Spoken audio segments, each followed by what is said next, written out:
I still remember the first time I visited the Castillo. I was amazed to learn this was not St. Augustine's first fort, or its second, not even its fifth. This massive, impenetrable stone fortress is actually the 10th fort the Spanish built to defend St. Augustine. 9 came before it. Fire, weather, raids, and time took them all.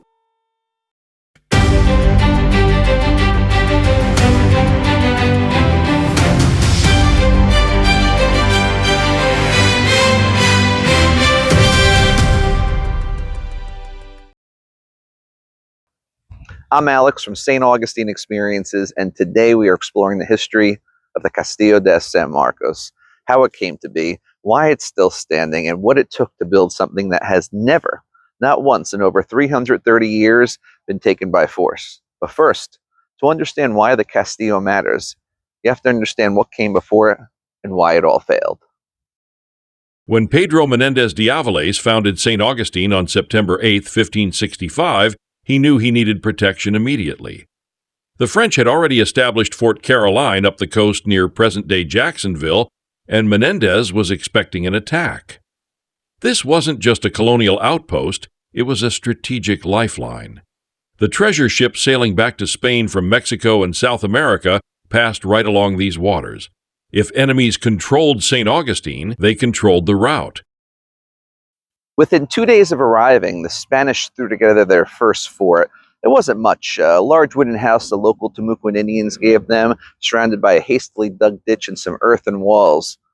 But for 8 months, that house was St. Augustine. The fort and the city were the same thing. But by May of 1566, Spanish-Indian relations had soured. Menendez moved his soldiers and settlers across the bay to Anastasia Island. They built a second fort in 10 days. It lasted only 3 months. The sea literally washed away the land beneath it. So in July 1566, the Spanish built a third fort in 3 frantic days of work just a little bit further inland. That fort lasted for 6 years until starving, unpaid soldiers mutinied and destroyed it themselves. The destruction of that third fort brought the Spanish to the present site of St. Augustine on the west shore of the Matanzas Bay. A fourth fort went up right away in 1572, right about where current-day Potter's Wax Museum is. That fort lasted for 7 years. The fifth fort, we actually don't know much about, except that by 1585, it was so deteriorated it could crumble at any moment. Early in 1586, they started the sixth fort, but they never finished it. The moat wasn't even complete when Sir Francis Drake sailed into the harbor in May of 1586 and burned St. Augustine to the ground, fort and all. The next fort went up right away in July 1586. This was the first to bear the name San Marcos. The name stuck. Every major fortification from this point on would be called San Marcos. But by only its 3rd year, it was reported as rotted and threatening collapse. But somehow, propped up by 32 braces, it stood for another 11 years through constant repairs. The 8th fort, the second San Marcos, was begun in 1604. Before they built it, there was extensive discussion about finally building a fort in stone, but nothing was done. So get this, they built another wooden fort. And for 50 years it stood here, chronically described as falling to pieces despite frequent repairs and even a whole partial rebuilding. So in 1653, they built a 9th fort, the third to bear the name San Marcos. It was a square structure with 4 bastions, and it stood right where the Castillo parking lot stands today. And then came the night that changed everything. May 28, 1668. A feast day in St. Augustine. The city was relaxed, celebrating with defenses down. Under cover of darkness, English privateer Robert Searles sailed into the harbor. His men had captured a Spanish supply ship from Havana and were flying Spanish colors. When the harbor pilot rowed out to meet them, he saw nothing suspicious. 2 shots, the all-clear signal, and the pilot returned to shore. The city was going to sleep, and that's when Searles struck. His pirates descended on the sleeping town without warning. Governor Francisco de la Guerra would later write to his superiors about what happened next. Not being seen, they caught everybody asleep in their houses. And when the people came jubilantly outside, some of both sexes were killed, and others were wounded, and the families with greatest difficulty withdrew to the woods, but many were captured. We repulsed the enemy with the loss of some of his men. They had sacked the houses and churches, a disaster it was not possible to prevent. Governor Francisco de la Guerra, July 1668. By morning, roughly 60 people lay dead, daughters of wealthy merchants taken hostage, held for ransom. Perhaps most cruelly, Searles and his men kidnapped all the Black and Native American residents of the city, sailed away with them to the Caribbean to be sold into slavery. The pirates didn't take the fort, but they didn't need to. The city was destroyed. The Ninth Fort survived the raid, barely, but like all others, it was falling apart. By 1671, it was a large, rickety structure held together by props buttressing up the walls. It actually lasted 22 years total. They finally started raising it in 1675, just as the new stone Castillo was being built right beside it. 9 forts in just over a century, and 9 failures. Destroyed by the sea, by fire, by rot, by Drake, by pirates, by the relentless Florida climate that devoured every piece of wood the Spanish put into the ground here. The Spanish proved that they could survive in Florida, but they didn't prove that they could stay here. Standing in those ashes after the Searles raid, Governor de la Guerra knew the truth. Luck wasn't a strategy, and wood wasn't a defense. That raid became the final argument Spain needed. The Queen Regent Mariana approved funding for something that had been discussed for decades but never acted upon, a permanent, impenetrable fortress made of stone. But there's just one problem. Where do you find stone in Florida? This is the land of sand, swamp, marshlands. There are no quarries, no mountains, nothing like the limestone and granite fortresses of Europe. But the Spanish had discovered something. Just across the bay, there was a unique material known to locals for generations. They called it coquina, Spanish for tiny shells, because that's exactly what it is. Millions of tiny shells compressed over thousands of years into a soft, almost chalky stone. Coquina had always been here, but nobody ever tried to build a fortress with it. There was no money, no labor force, no tools to quarry it out and scale. The Searles raid changed all of that. When the funding finally came through, workers crossed to Anastasia Island and began cutting blocks from the quarries you can still see today just across the bay in what is now Anastasia State Park. The process was grueling. Coquina is soft when first cut, almost like wet calcium. You can carve it with a hatchet, but once exposed to air, it hardens into something remarkably durable. And here's the thing no enemies expected. Coquina doesn't shatter. Because of the way it is formed, shells and sand pressed together over millennia, coquina contains millions of microscopic air pockets. That makes it compressible, almost like a sponge. When the first cannonballs hit those walls years later, they didn't blast through. They sank in, absorbed by the porous, shell-packed stone like a fist punching into wet clay. The very thing that made coquina seem weak, its softness, turned out to be its greatest strength. It was quite literally a building material perfectly designed for warfare. And it was sitting right there the whole time, just waiting for the Spanish to have enough manpower to quarry it out of the ground. On October 2nd, 1672, Governor Manuel de Sandoya broke ground on what would become the Castillo de San Marcos. Juan Moreno, the notary public of St. Augustine, was there that afternoon. He wrote down exactly what he saw. Today, Sunday, about 4 o'clock in the afternoon, the year of 1672, being next to the fort of this presidio where the site of the new fort is marked, which by order of His Majesty is to be built of stone. The governor, with a spade in his hands, began this said day to dig the foundation trenches to commence the building of said castle. Juan Moreno y Segovia, October 2nd, year 1672. No one knew it yet. They were starting a project that was about to take 23 years to finish. 23 years, imagine that. Men who started this as young laborers would see it finished in middle age. Some wouldn't see it finished at all.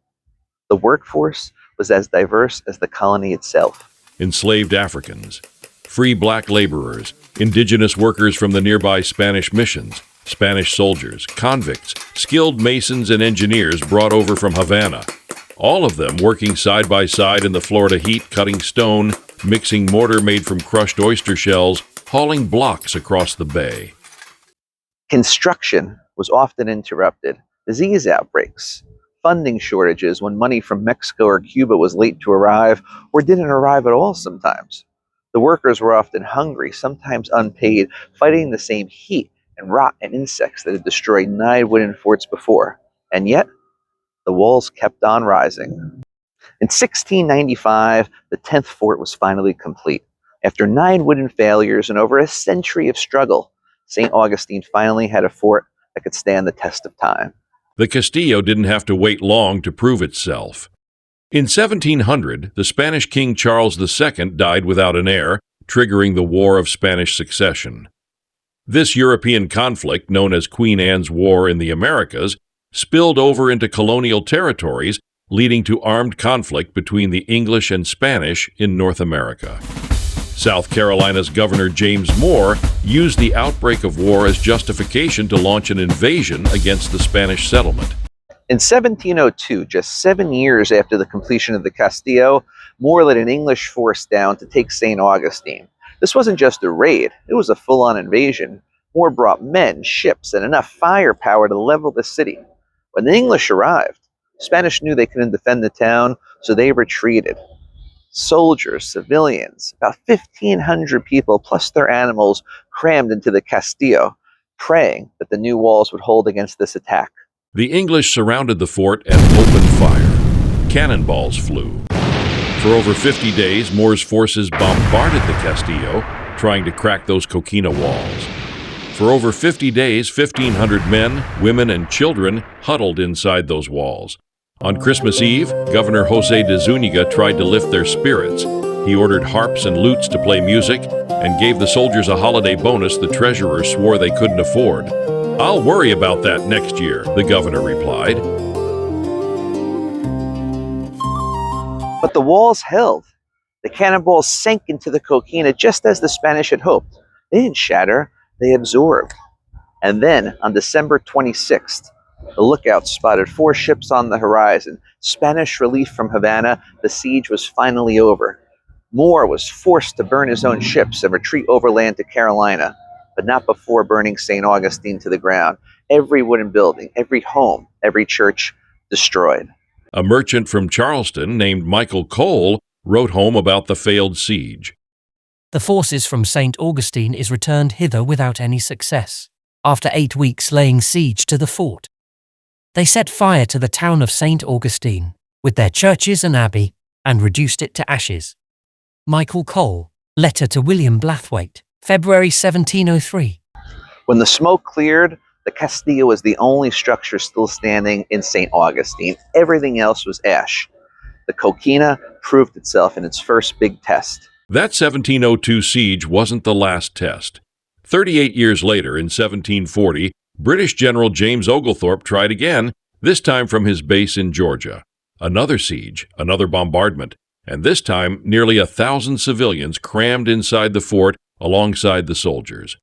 Governor Manuel de Montiano wrote desperately to the governor of Cuba for help. It is impossible to express the confusion of this place, though nothing gives me anxiety but the want of provisions. And if your excellency cannot send relief, we must all indubitably perish. Governor Manuel de Montiano, June 1740. For 38 days, the British bombarded the fort, but once again, the coquina held. When Spanish ships slipped through the British blockade, Oglethorpe was forced to retreat. Governor Montiano wrote home triumphantly about their survival. My wonder is inexpressible that this gentleman should make his retreat with such precipitation as to leave abandoned 4 cannons, 1 schooner, 2 kegs of gunpowder, several muskets, and to set fire to a quantity of provisions. The constancy, valor, and glory of the officers here are beyond all praise. Governor Manuel de Montiano, July 28, 1740. Here's the remarkable fact.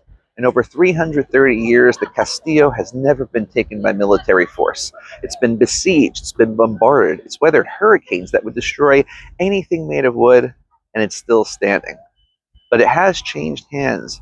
In fact, 6 times, flying 5 different flags, just never by conquest, always by treaty. Spain held it first until 1763, when the Treaty of Paris handed Florida to Great Britain. The British held it for 20 years before another treaty returned it to Spain following the Revolutionary War. Then, in 1821, Spain ceded Florida to the young United States. For a brief moment during the Civil War, the Confederate flag flew here, and then the Union took it back. Each transfer was a negotiation, a signature, a piece of paper, never a breach, never a surrender under fire. By the late 1800s, the Castillo, then called Fort Marion by the Americans, was no longer needed as a military fortification. Instead, it served as a prison, holding Civil War prisoners after being retaken by the Union, and later Native American prisoners from the Plains Wars and the Apache conflicts. But by the 1880s, even that use was coming to an end. The fortress that had once anchored Spain's claim to the southeast was becoming a relic. And that's when the real danger began. Not from enemies, but from neglect. The coquina walls, so resilient against cannonballs, were cracking. The Florida climate, the same heat and humidity that had destroyed 9 wooden forts, was slowly eating away at the mortar. There were genuine discussions about what to do with this crumbling relic. Wealthy visitors noted the condition of the ruins and advocated for their preservation. But something had changed. St. Augustine was becoming a tourist destination, and the Castillo was its crown jewel. Henry Flagler was transforming the city into a Gilded Age playground, building grand hotels, extending his railroad, turning St. Augustine into a resort town for America's wealthy elite. He even built Florida's first golf course right here, using the fort's moat as a water hazard. The fort wasn't just old, it was valuable. Valuable to the city's identity, valuable to the city's economy, valuable to the story that America was beginning to tell about itself. In 1884, President Chester Arthur signed a bill appropriating funds specifically for the restoration and preservation of the Castillo. It was one of the earliest federal preservation efforts in American history, decades before the National Park Service even existed. That early commitment to preservation paid off. In 1924, President Calvin Coolidge declared the Castillo de San Marcos a national monument.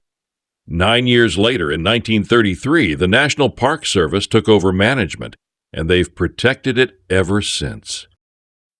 In 1942, the government did something symbolic but very important. They restored the fort's original name. For over a century, Americans had called this Fort Marion, but now once again, the Castillo de San Marcos. And in 1964, these grounds became part of another American story. During the Civil Rights Movement, the Freedom Tree on the fort's green became a gathering place for demonstrators, the only place they could legally assemble when segregation kept them from state and private property across the street. The demonstrations here, led by Dr. Robert Hayling, Hosea Williams, and Dr. Martin Luther King Jr., helped push the Civil Rights Act of 1964 across the finish line. 300 years of history, and it's still being written. Today, the Castillo stands exactly where it has stood since 1672, the same walls, the same coquina stone. It is the oldest masonry fortification in the country, the only 17th century fort on the continental United States, and one of the best preserved Spanish colonial military structures in the world. If you're visiting St. Augustine, this is the one place you absolutely cannot miss. Walk the exterior and feel the battle scars on those coquina walls. Stand in the courtyard and imagine sharing that space with 1,500 people for 7 weeks. Look out across the water, the same view Spanish soldiers watched for enemy sails 3 centuries ago. Remember, you're standing in a building that has outlasted empires. Thanks for joining me for this story. I'm Alex from St. Augustine Experiences, and in this series, we're going to dig into everything that made St. Augustine one of the most historically rich parts of America. Subscribe so you don't miss anything, and if you're ever in St. Augustine, book a walking tour with us. We would love to show you around. See you next time. But there was just one problem. Where do you find stone in Florida? This is the land of sand, beaches. Oh, wait, what is it? This is the land of sand, beaches, and swampland. This is the land of sand, swampland, and marsh. Jesus Christ, why is it I want to say swamp? It's nothing like the limestone and granite castles of Europe. There's really no stone in this state. And it was quite literally a building material. And it was sitting right there the whole time. Oh my God. Quite literally sitting right. Oh, ooh, ooh. 3, 2, 1, action. It was literally a. I'm just going to keep it on.